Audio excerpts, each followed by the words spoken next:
السلام علیکم ورحمت الله وبرکاته. محترم سامعینو، امید ساتم چې تاسو به په خیر او په عافیت سره وئ. دا د امین الله کونړي، نیاز محمد کونړي عرف امین الله پېښوري غیر مقلد چا یوه ویډیو رولېږله، په هغه کې د په مقلدینو باندې یو اعتراض کړی دی. راځئ د هغه ویډیو او هغه اعتراض تاسو ته اول اورومه او بیا هغې نه بعد د الله په توفیق سره د سوال جواب کوم. امین الله کونړي دغه خبره چې کومه کړې ده تاسو لږ دا په توجه سره هم اورئ او د چې هغه کوم دوه درې لیکې د المهند علی المفند عبارت ویلی دی هغه هم لږ په توجه سره واورئ. بیا به عزت ته بیانومه چې دې نام نهاد مجتهد العصر په دې دوه لیکې عبارت کې څومره غلطیانې کړې دي.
محترمینو، دا د نیاز محمد کونړي عرف امین الله پېښوري چې دوی ورته مجتهد العصر وایي، د ده خبرې تاسو واورېدلې. د هغه سړی د دې لایق خو نه دی چې مونږ یې جوابونه وکړو، ځکه چې د جاهل د جهالت به څه سړی جوابونه وکړي. دا خو هغه انسان دی چې العیاذ بالله د انبیا علیهم السلام او صحابه هم نه دي معاف کړي، بلکې دی په خپل کتاب الحق الصریح کې په څلورم جیل کې او په صفحه 163 باندې 163 باندې وایي چې د نبي علیه السلام به ایمان خرابېدو، والعیاذ بالله. دومره غلطه عقیده ده. او بلکې خپل دغه مفسد شرح یې لیکلی د الحق الصریح کې په اول جلد کې او په صفحه 317 باندې وایي چې د انبیاو دپاره د زنا یو قسم ثابت دی العیاذ بالله، یعنې ګویا چې انبیا علیهم السلام هم د زنا په یوه درجه کې مبتلا شوي دي. دا دومره غټ جاهل انسان دی. بلکې په خپل کتاب حکمت القرآن کې چې دا د قرآن حکمتونه وایي چې ما را جمع کړي دي په اول جلد کې او په صفحه 386 باندې وایي چې د آدم علیه السلام نه چې ګناه کوم شوی و هغه د حیرت او د شهوت په بنیاد و. مطلب دا چې آدم علیه السلام علیاذ بالله هغه ډېر حریص او ډېر شهوتي انسان دا دومره جاهل انسان دی. په خپل کتاب الدین الخالص کې په دویم جلد کې او په صفحه 22 باندې او مسئله نمبر 205 باندې حضرت عائشہ ام المؤمنین صدیقه رضی الله تعالی عنها ته نسبت کړي چې هغه بیوقوفه وه العیاذ بالله. نو دا داسې ډېر جاهل انسان دی. دا سړی د دې لایق نه دی چې مونږ د دې د جهالت جواب کړی وای، خو چونکې عوام الناس او ساده لوح مسلمانان د ده په دغه دجل کې خطره ده چې رانسي او هغه د خپلو اسلافو نه کات نسي، نو مونږ ضروري وګڼله چې د ده د ججل مونږ جواب وکړو او خلکو ته مونږ ښکاره کړو چې دې څومره جهالت نه کار اخیستی دی. محترمینو، تقلید د قرآن او د حدیث نه ثابت دی. د قرآن مجید آیت کې فاسألوا اهل ذکر ان کنتم لا تعلمون، زه ځان نه نرته وایم حوالې در کومه چې څوک زما د یوه حواله غلطه ثابته کړي نو زما شکست چې زه به غیر مقلدیت قبول کوم. فاسألوا اهل الذکر ان کنتم لا تعلمون د دې آیت لاندې علامه سیوطي رحمت الله علیه په الاکلیل کې شیخ الکل فی الکل نظیر حسین دلوی د دوی ول هغه په خپل کتاب معیار حق په صفحه 84 باندې علامه روح المانی علامه علوسی رحمت الله علیه په روح المانی کې امام ابن عبدالبر جامع بیان العلم وفضله کې په دې آیت باندې امام ابن عبدالبر وایي چې علماء اتفاق دي چې د دې آیت دلیل دی د تقلید، او د دې شیخ الکل فی الکل نظیر حسین دلوی وایي چې دا آیت دلیل دی د تقلید د وجوب دپاره. دا یو او بله دومه خبره ده چې د قرآن مجید آیات کې وقالوا لو كنا نسمع او نعقل ما كنا في اصحاب السعیر د تبارک الذی سوره ملک آیات کې د دې آیت لاندې شاه عبدالعزیز محدث دلوی رحمت الله علیه په تفسیر عزیزی کې ګورئ ورونو د امین الله کونړي د غیر مقلد د حدیث 3 سندونه دي، د حدیث 3 سندونه دي، د 3 سره سندونه د علماء دیوبند د شاه عبدالعزیز محدث دلوی رحمت الله علیه په واسطه سره دي. دا شاه عبدالعزیز محدث دلوی رحمت الله علیه د دې آیت لاندې لو كنا نسمع او نعقل ما كنا في اصحاب السعیر کې د مفسرینو په حواله سره نقل کوي چې مفسرینو د دې آیت نه د نسمعونه تقلید او د نعقلونه اجتهاد اغستی دی. یعنی گویا جهنمیان به دا وایي چې نه مونږ کې اجتهاد صلاحیت و، نه مونږ مجتهدین او نه د مجتهدینو مونږ تقلید کولو، یعنی نه مونږ مقلدین یعنی مونږ غیر مقلدین ځکه نن مونږ جهنم ته راغلي. معلومه شوه چې غیر مقلد ته به الله سزا ورکوي، د جهنم سزا به ورکوي. دا بخاری شریف حدیث دی چې قبر کې کله فرشتې جهنمی سړي ته عذاب ورکوي نو فرشتې ورته وایي چې لا دریت ولا تلیت، نه ته خپله پوهېدلی او نه چې کوم خلق پوهېدل د هغوی ته اتباع او تقلید کولو. دا معنی یې معنی نه کړې. علامه قسطلني رحمت الله علیه چې دا بخاري شریف ټولو نه اوله شرح یې لیکلې ده هغه په ارشاد السری کې د دې حدیث لاندې د دې حدیث دغه منع کړې ده چې دې حدیث نه مراد یعنی فرشتې به دا ورته وایي چې نه ته په قرآن او حدیث باندې براه راست خپله پوهېدلی، نه په تا کې خپل اجتهاد صلاحیت او نه دې د مجتهد تقلید کولو، یعنی ته غیر مقلد وې ځکه تا ته نن په قبر کې عذاب ملوي. او ورونو تقلید مطلق غیر مقلدین سوال څه کوي؟ ګورئ ورونو د تقلید نه انکار سوای د معتزلاو نه چا هم نه دی کړی. د تقلید نه انکار دا سوای د معتزلاو نه چا هم نه دی کړی. دا زه د ځان نه نکته وایم. علامه خطیب بغدادي رحمت الله علیه په خپل کتاب الفقیه والمتفقه والمتفقه د کتاب نومې دی جلد 2 کې او په صفحه 1 باندې علامه خطیب بغدادي رحمت الله علیه وایي حکي عن بعض المعتزله انه قال لا يجوز للعمي العمل بقول العالم حتى يعرف علة الحكم. وایي چې د ځینو معتزلو د مذهبو چې عامي سړي دپاره تقلید جایز نه دی،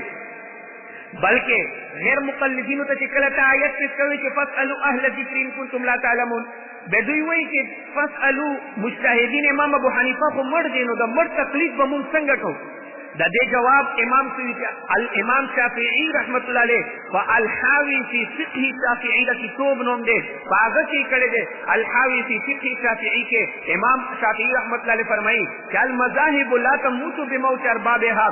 مذهبونه چې کوم دي هغه خو نه مړېږي کنه، هغه مذهبونه چې کوم بنیان وو، هغه مذهبونه چې کوم خلکو بنیاد ایښي هغه مړه شي، او مذهبونه خو جمدي کنه. نو یو سړی چې د فقه حنفي تقلید کوي یا فقه شافعي تقلید کوي، دا دې معنی دغه ده چې امام شافعي یا امام ابو حنیفه نه چې کومه فقه راغلی ده دی په هغې پکې روان دي.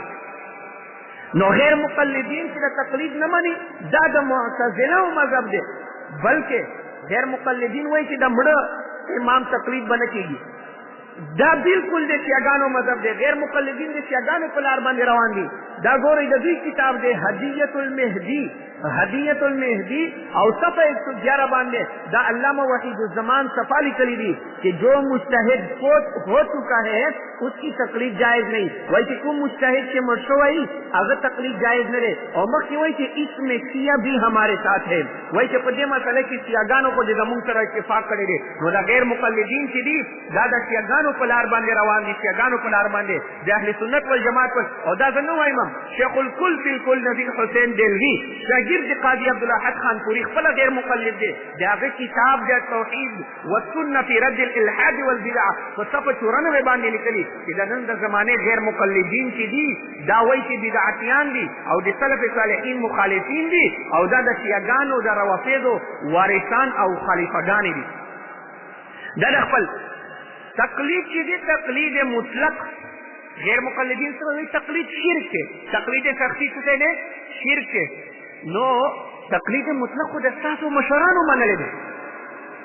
سید نذیر حسین دلوی چې د غیر مقلدینو شیخ الکل فی الکل دی، هغه په خپل کتاب کې صفحه 40 باندې، او مولانا حسین بټالوی چې د غیر مقلدینو بنیاد په هندوستان کې ایښی دی، هغه خپله رساله اشاعة السنه په جلد 23 کې او په صفحه 126 باندې، او دغه رنګې شیخ الاسلام مولانا ثناء الله مرتصری غیر مقلد دی، د هغه کتاب دی رساله د اهل حدیث امرتصر، او دغه د غیر مقلدینو مشر دی مولانا سید داود غزنوی، د هغه په کتاب سوانح غزنوی کې په صفحه 375 باندې، او د شیخ الکل فی الکل نذیر حسین دلوی ابراهیم شاگرد ابراهیم سیالکوټی په خپل کتاب تاریخ اهل حدیث کې په صفحه 125 باندې، او دغه رنګې د ستاسو بل غیر مقلد دی مولانا نور حسین گرجاجی په خپل کتاب ارکان اسلام کې، او دغه رنګې د ستاسو موجوده زمانه غیر مقلد دی قاضی شفیق الرحمن ډاکټر شفیق الرحمن زیدی نماز نبوی کتاب یې چې لیکلی دی، د هر غیر مقلد په کور کې دا کتاب پروت دی. دا هغه کتاب دی د شفیق الرحمن زیدی چې منهج اهل سنت والجماعت، د اهل سنت والجماعت منهج په دغه کتاب کې، او د ستاسو محدث اعظم د عبدالله روپړي په هغه په خپل کتاب مظالم روپړي کې په د ټولو کتابونو چې د ما حوالې درکړې د ټولو لیکلي دي چې تقلید مطلق چې دی دا واجب دی، تقلید مطلق څه دی دا واجب دی. اوس موږ غیر مقلدینو نه تپوس کوو چې تقلید شخصي کې شرک چې د یو سړي تقلید کول د یو امام تقلید کې شرک دی، نو چې د کوم خلک د ټولو امامانو تقلید کوي نو هغه خو به غټ غټ مشرکین وي که نه، هغه خو بیا غټ بدعتیان دي. غیر مقلدینو ستاسو ته پکار ده چې تاسو یو امین الله کونډي تا ته پکار ده چې یو ګیلاس اوبه واخلې او ځان پکې ډوب کړي او ځان پکې مړ کړي. او اعتراض یې اوس څه کړی دی؟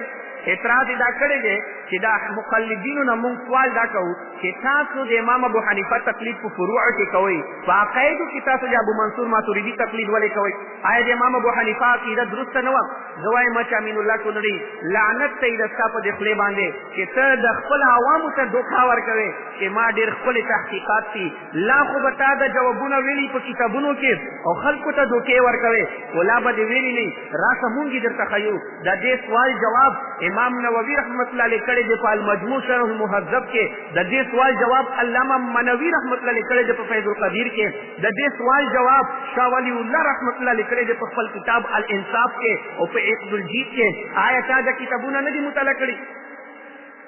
او وایي چې المهند علی المفند کې دا لیکلي دي د امین الله کونړي د حدیث 3 سندونه دي او 3 سره سندونه د علماء دیوبند په واسطه سره دي د شیخ الهند رحمت الله علیه په واسطه سره دي چې د دارالعلوم دیوبند صدر المدرس او په دې المهند علی المفند باندې ټولونه اول تصدیق ټولونه اول تقریر هغه د شیخ الهند رحمت الله علیه په دې کتاب المهند علی المفند باندې د حرمین شریفین د شام د مصر د قاهره د ټول دنیا ممالکانو علماو تصدیقونه دي کوم آیا کدا کتاب شرط غلط وای نو د علماو به تصدیق نه وای کوي امین الله کونړي ته خپي کې د ټول علما نه پیدل عوامو ته دوی ورکوي بل دستا استاد چې دستا حدیثونو 3 سندونه دغه دي او د دې نه 3 نه علاوه بل سند تا هم نه دي دا د شیخ الهند رحمت الله علیه په واسطه سره دي شیخ الهند رحمت الله علیه د دې کتاب تصدیق کړی دی نو دستا ولې شیخ الهند رحمت الله علیه مشرک او بدعتي او دیخ سے اوزا غیر مقلدین دومره نمک حرامی دي چې سندونه د حدیثونو دا د مقلدینو نه واخلي او بیا مقلدینو باندې بیا د کفر او د شرک او د بدعتیانو بدعت کېدلو فتوی هم لګي او بل عبارت څه پیش کړ وایي چې په کتاب کې لیکلي دي لیعلم اولا قبل ان نشرع فی الجواب انا بحمد الله دا مجتهد العصر دی او عبارت نو ور دی وایي چې انا بحمد الله دا دومره جاهل دی چې دته دا هم پته نه لګي چې دا انا دي که انا دي حالانکه دا ابتدایي طالب علم چې د اولې درجې هغه ته هم پته لګي چې دا علم یعلم بعد انا رضی انا رضی واعلموا ان ما غنمتم من شيء قرآن کې الله فرمایي واعلموا ان ما غنمتم فی شرح المتعامل کې اوله صفحه کې دا لیکلي دي واعلم ان العوامل فی النحو او دې سوي تاسو د عبارت واوریدو ليعلم اولا قبل ان نشرع في الجواب انا بحمد الله دومره د جاهل دی عبارت وردي بیا مخکې وایي چې بحمد الله ومسائخ تاسو واوریدو چې د ټکي مکمل نه وي ځکه چې دته پته ده چې کما د ټکي ټول ویلې وای نو الته کوی یو زبه پکې وګرځېږم مخکې بیا وایي چې وجميع طائفتنا دومره د جاهل دی چې دته دام پته نه لګي چې دا جميع او دې که جميع عادل وجميعات طائفتنا وجماعتنا جميع ندي اے امین الله کونړي ځان د مجتهد العصر جوړ کړی دی او په دوالی کې عبارت کې یو غلطي دا جميع طائفتنا دوه غلطي مخکې وایي چې مقلدون لقدوة الانام وذروة الاسلام الامام الهمام دومره د جاهل دی چې دا الامام مانوي امام میږي لاندې ورته زیر دی او بیا مخکې ټکی څه ویلی دی الهمام دومره د جاهل دی چې دته دا هم پته نه لګي چې دا ټکی الهمام نه دی دا همام دی همام په عربی لغت کې وایي چغلخور ته خو امین الله کونړي خپله چغلخور دی ځکه ورته ټوله دنیا چغلخور ښکارېږي دا ټکی همام نه دی په عربي لغت کې دا همام دی همام منه کوي چې بلند همت چې چا همت شګي اوچت وي او بیا مخکې وایي چې الامام الاعظم نه دي الامام الاعظم دی نو دوی امین الله کونړي په دوالی کې عبارت کې 15 غلطیانې وکړلې دا د علمي حالت دی او اعتراض کوي چې دې مقلدینو نه مونږ جواب غواړو چې داسې جواب درکړي چې الله په دربار کې هم پیش کوی شي امین الله کونړي ځکه ته وایم چې څه قسم وخوره چې تا د سوال داسې کړی دی چې دا سوال به ته د الله په دربار کې پیش کړي او الرضا الحمدلله مونږ جواب درته کوو د دې سوال داسې جواب یې کوو چې مونږ به انشاءالله هغه د الله په دربار کې هم مونږ پیش کوو انشاءالله د الله په توفیق سره رضا دا زما په لاس کې کتاب دی فیض القدیر دی فیض القدیر کې شرح ده د جامع الصغیر د علامه منوي رحمت الله علیه دې څه وایي دا استا اعتراض اول جلد دی او صفحه 210 دی او د حدیث لاندې اول جلد دی او صفحه 210 باندې ويجب علينا ان نعتقد ان الائمه الاربعه والسفيان وایي چې په مونږ باندې دا واجب ده چې مونږ به د ائمه اتباع کوو که چېرته یو سړی دا وایي چې مونږ د صحابهو تقلید کوو نو د خبره به نشي منله ځکه وایي چې د ائمه اربعو فقه تدوین کړی دی څه یې کړي دي مونږ د ائمه اربعو تقلید ولې کوو ځکه چې دوی د فقه تدوین دوی کړی دی فقه تدوین دوی کړی دی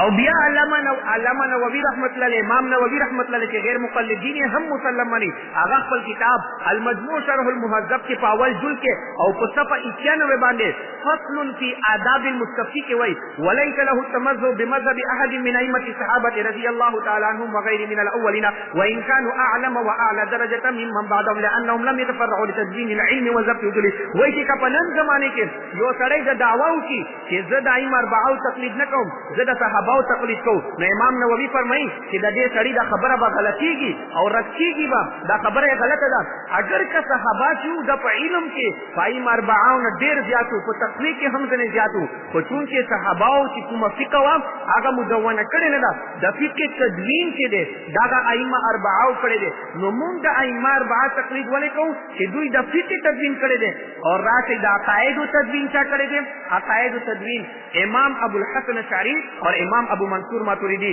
زه وایم چې امین الله کونړي دا زما په لاس کې المهند علی المفند دی او دې باندې حسیه لیکلې د مولانا محمود عالم صفدر کاړوي او د دې صفه په دغه وخت کې ما په لاس کې کوم دی صفه چکی چې دی په دې حسیه دغه عبارت لاندې دا اعتراض نقل کړي چې ځنه خلک اعتراض کوي چې تاسو په فقه کې تقلید د امام ابو حنیفه کو ائمه اربعه او په عقایدو کې تاسو تقلید د ابو الحسن اشعری او امام ابو منصور ماتوریدی کو. دا ولې وایي د جواب تفصیلی سره جواب ورکړی دی، حواله سره ورکړی دی. خلاصه دغه ده چې موږ د ائمه اربعو تقلید په فقه کې ذکر کوو چې ائمه اربعو فقه مدون کړی ده او په عقایدو کې د امام ابو منصور ماتوریدی ابو الحسن اشعری تقلید موږ ذکر کوو چې دوی عقاید مدون کړي دي. او امین الله کونړي سوی دا شاه ولی الله رحمت الله په الانصاف کې سوی صفحه 96 باندې هم درا کړی ده چې ائمه اربعو د فقه تدوین کړی دی. نو د امت اجماع ده په دې خبره باندې، امت اجماع ده. شاه ولی الله وایي زه نه وایم چې د امت اجماع ده، د ټول امت ګمراو. امت اجماع ده په دې خبره باندې چې د فقه کې به دوی تقلید کېږي. او امین الله کونړي وایي چې ولې د امامانو عقاید چې د امام ابو حنیفه دا غلطو. امین الله کونړي بیخته اوزا لږ خو عقل نه دا تاوه مو ته څه دوکه ورکوي؟ دا خو د دې ستا اعتراض په مونږ باندې نه دی که نه، دا خو ټول ائمه. حافظ ابن حجر اسقلاني کا نواب صدیق حسن خان لیکلي دي الکتاب فی ذکر صحاح سته کې چې دی د امام شافعي مقلد فی فقه کې او حافظ ابن حجر اسقلاني مقلد د ابو الحسن اشعري په عقایدو کې. آیا د تا اعتراض په حافظ ابن حجر اسقلاني باندې نه راځي؟ حافظ امام ابن عبدالبر دا امام احمد بن حنبل مقلدو په فقه کې او په عقایدو کې د ابو الحسن اشعري مقلدو. آیا د تا اعتراض په ده باندې نه راځي؟ امام نووي رحمت الله په فقه کې مقلد دی د امام شافعي او په عقایدو کې اشعري دی امام ابو الحسن اشعري مقلد دی. آیا د تا اعتراض په امام نووي باندې نه راځي؟ شاه ولی الله رحمت الله علیه چې مقلد دی په فقه کې د امام ابو حنیفه رحمت الله علیه او په عقایدو کې ماتوریدي او اشعري دی. آیا د تا اعتراض په شاه ولی الله باندې نه راځي؟ علامه عینی رحمت الله علیه چې هغه مقلد په فقه کې د امام ابو حنیفه رحمت الله علیه او په عقایدو کې اشعري او ماتوریدي. آیا د تا اعتراض په علامه عینی باندې نه راځي؟ د ټول امت امام قرطبي رحمت الله علیه چې شافعي په فقه کې امام شافعي مقلد او په عقایدو کې اشعري دی. خطیب د ټول علما د ټول محدثین مفسرین د ټول ګمراهانو یو څه په فقه باندې خلکو ته د څه دوکه ورکوي یار. او بله خبره دغه ده امین الله کونړي چې تاسو مشران چې څومره دي اهل حدیثان نظیر حسین دلوي فتاوا نظریه کې مفتی عبدالستار دهلوي چې د تاسو امام غربا اهل حدیث والفتاوا ستاریه کې او د ابراهیم سیالکوټي د شیخ الکل فی الکل نظیر حسین دلوي کې شاګرد دی هغه په تاریخ اهل حدیث کې دا د تاسو ټول مشران لیکي چې مونږ په عقایدو کې د امام ابو منصور ماتوریدي او د امام ابو الحسن اشعري متبعین. ولې د ستا ټول مشران بیا مشرکان دي؟ تاسو خو د رسول الله خبره منئ که نه، خلکو ته دوکې ورکوئ د اهل حدیث په نام باندې، تاسو د انګریز خبره منئ. خو چلو بقول د ستاسو چې تاسو صرف قرآن او حدیث منئ. آیا په قرآن او په حدیث کې تاسو ته عقاید نه میلوېدل؟ دا ستا مفتی عبدالستار دهلوي غیر مقلد دی په فتاوا ستاریه کې لیکي په اول جز کې او په صفحه 70 باندې وایي چې دا غیر مقلدینو ته شرم نه ورځي چې د امام ابو الحسن اشعري او د امام ابو منصور ماتوریدي عقایدو نه دوی انکار کوي. او بیا لیکي چې صحیح اهل حدیث هغه دی او دغه خبره ابراهیم سیالکوټي هم په تاریخ اهل حدیث کې غیر مقلد دی لیکلی ده چې صحیح اهل حدیث هغه دی چې په عقایدو کې د امام ابو الحسن اشعري متبع وي. د هغه خبره مني. نو زه تاسو نه پته کوم چې آیا تاسو ته روغه آیا د قرآن او د حدیث کې کوم عقاید دي هغه غلط شي چې تاسو د ابو الحسن اشعري خبره منئ؟ چې کوم جواب دی تاسو هغه جواب دی مونږ دی. الحمدلله مونږ دا وایو چې امام ابو حنیفه رحمت الله علیه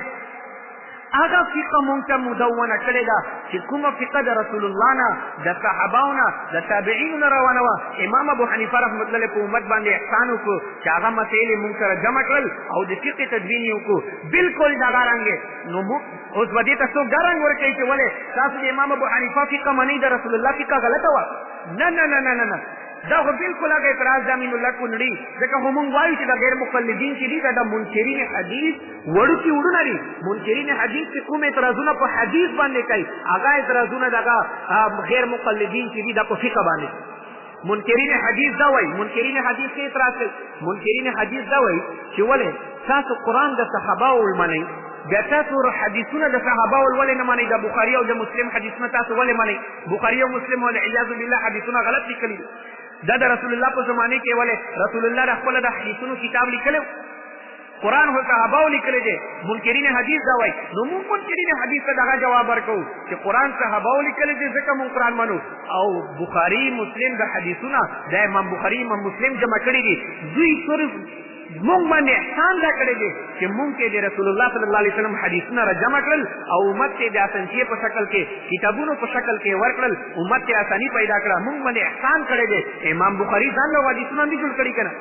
امام مسلم ځان نه خو نه دي جوړ کړي. بالکل دقه شان امام ابو حنیفه رحمت الله علیه مونږ باندې د احسان کړی دی چې رسول الله او د صحاباو نه کوم عملي زمدین د شریعت را روانو هغه د مونږ ته جمع کړو او مونږ ته دا وښودل چې دغه شی فرض دی، دا واجب دی، دا سنت دی، دا مکروه دی، دا مکروه تنزیهي دي. دغه اصطلاحات یو هم په حدیث کې نشته. خو مونږ باندې دا امامانو مونږ باندې احسانات کړي دي. امام ابو حنیفه رحمت الله علیه شریعت ځان نه دی جوړ کړی لکه څنګه چې امام بخاري او امام مسلم او محدثینو ځان نه حدیثونه نه جوړ کړي.